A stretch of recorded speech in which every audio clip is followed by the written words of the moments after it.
Time now for the exchange. The Norwegian Nobel Committee has issued an extremely rare admonition to Prime Minister Abiy Ahmed over the Ethiopian war.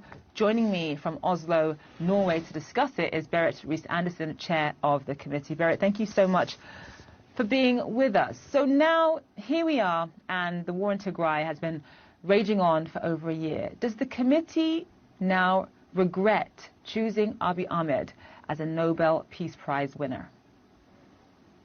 The committee stands behind the decision made in 2019 of rewarding the Peace Prize to Prime Minister Abiy, and on the basis, on the picture you painted so efficiently in your introduction.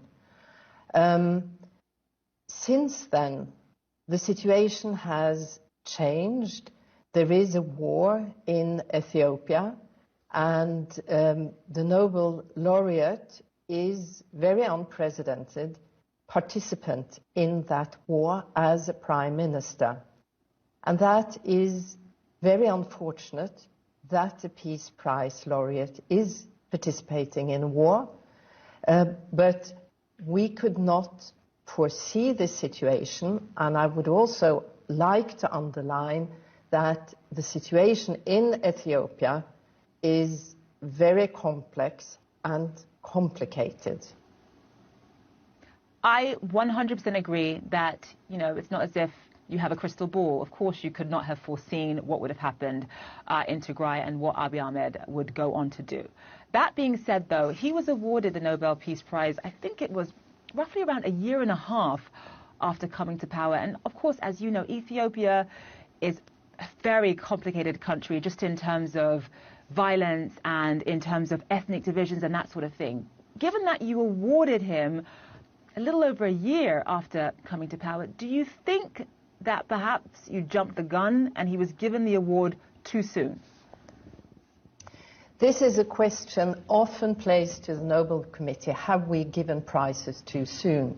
I would like to reverse that question. If we were always sure of the outcome of a peace effort, the Nobel Peace Prize wouldn't have been as relevant as it in fact has been through 120 years. The Peace Prize is a reward for a success in a peace effort that Prime Minister Abiy definitely could claim, but also an aspirational prize towards continuing the path of peace. And the Nobel Committee, making the statement we have made, is not passing judgment on the war in Ethiopia, which ones of the parties are right or wrong. But what I am emphasizing is that carrying the Peace Prize is a very heavy cloak to carry.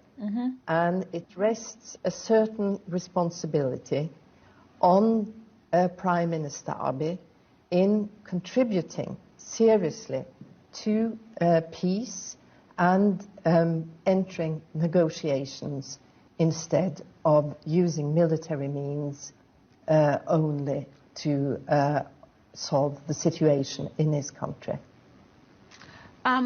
A lot has been made of the fact that, of course, Abiy Ahmed did something unprecedented when he came to power, and that is the fact that he made peace with Eritrea, and that was huge, and there's been a lot of focus on that. However, at the time when he was awarded the Nobel Peace Prize, domestically there were a lot of issues. For example, at roughly around the same month, I believe, when he was given this award, there were reports of police in Addis Ababa essentially arresting protesters during demonstrations, journalists continually being harassed, internet shutdowns, that sort of thing. Was all of that taken into consideration when he was given this award? Well, the negotiations of the Peace Prize Committee are absolutely confidential, so I cannot respond on the different elements that were taken into consideration. But what I can say is that the reasons we gave for the Peace Prize was also a great reformation of civil society and building civil society and enforcing democracy in Ethiopia.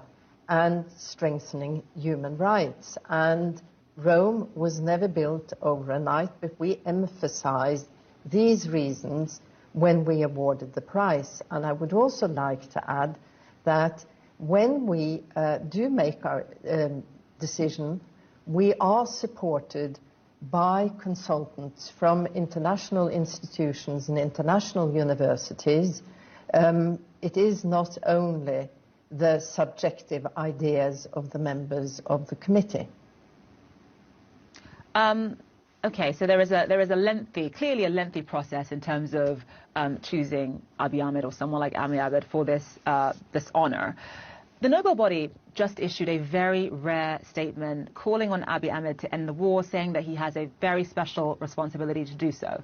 What was interesting about the statement is that it came over a year after this war had actually started. Why did the body wait so long? Well, first of all, we only emphasized that President Abiy Ahmed, not in his role as president, but in his role as a Peace Prize laureate, had an extra responsibility of contributing to peace. Why we came with the statement now is because the war has developed.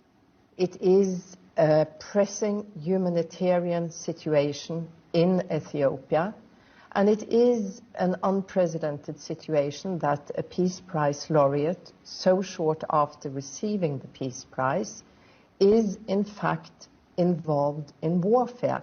And we felt, even though we usually do not comment on the situation that is the background for a Peace Prize, that this unique situation needed some comment. As we also commented on the situation when Aung San Suu Kyi was challenged for her role in the Rohingya situation in Myanmar.